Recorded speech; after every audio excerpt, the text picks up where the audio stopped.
Wait. He's like, huge turnout. Do you not know who you are? Come on. Okay, good. Because we are big fans, and we're just gonna have a nice little conversation, a little chat. I'm gonna wait till you get ready. You take your time. I like that shirt though. Oh, thank you. Fire. Name that movie. Do y'all know it? My people. I love it. A little nostalgia test. Ain't nothing wrong with it. Ain't nothing wrong with that at all, sir. It is an honor. Okay. I don't use that lightly. You, sir, are a pop cultural icon. And my first question, growing up that way, right? To be a pop cultural icon. What was that experience like for you? Was it anything difficult to embrace? So all of life's values were different. Of course. And I don't mean like a few of them, I mean all of life's values were different back then. I don't think my mother even told me how much money I made until like the third or fourth season. Wow. So I'd almost done 100 of them before I even, knew what my weekly salary was. She had a parental reason for not wanting That's kind of smart. that to infect our family. Right.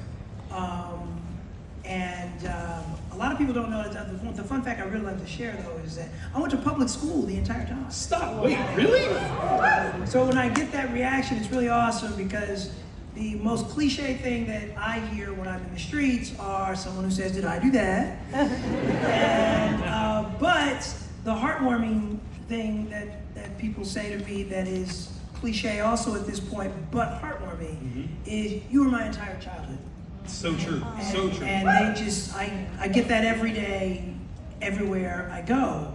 And there's a part of me though that I feel so intrinsically connected to the 90s that I'm like, well, you were my childhood too. Oh. And everything that you loved, I loved. And so you couldn't see me finishing taping an episode of the show and my parents and I getting in my mom's Acura Legend. Okay. Because my mom refused to buy a really nice car for 4 seasons. Smart. Because she kept thinking the show was going to get canceled. Right.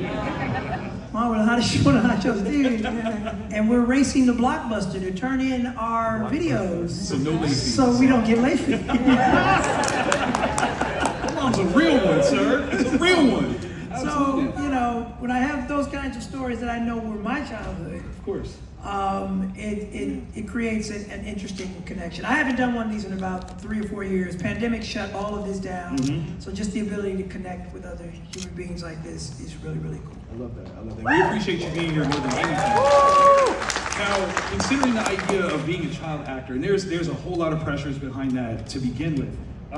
When did the bug really kind of show itself for you? Like, how old were you when you were like, this is where I want to be? I want to perform. I want to be a part of entertainment. No, it didn't go like that. Again, all the values were different back then. Of course. What would Family Matters have been with social media? I can only guess. The war of words, the defending of that character, the hating on that character. Of course. I can only imagine what that was, and I'm actually rather grateful that I didn't have that to contend with back then. Right. I didn't even really understand I was famous until fan mail started arriving at the table readings. So then they would put like a few envelopes down, and then it became a bigger envelope. Right. Then it became a box. Then it became bigger boxes. But I love talking about fan mail and the 2 things that have changed celebrity. Nobody's going to take the time to write you a letter, put a stamp on it, walk it to their box, to hate on you. They're not going to take the time. Right. So these phones have created a lazy action where people can share negativity so much faster. Right. And they probably may have felt the same way back then, but they wouldn't have taken those extra steps. So back then, you only heard from the people who loved you. Right. And maybe from a few people who loved you too much. I said I was sorry. I said I was sorry.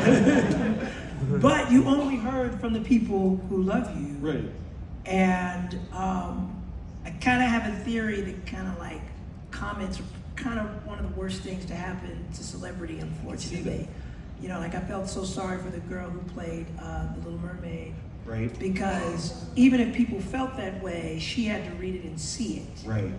And you wish somehow that, hey, it's fine for you to feel that way, but damn, like, You don't have to say it. they're like, yeah, like she's got it. She's gonna find that. Right. Like it's gonna find her, whether she likes it or not. So I feel very blessed that I grew up in an era that was not completely dominated by phones and technology quite yet.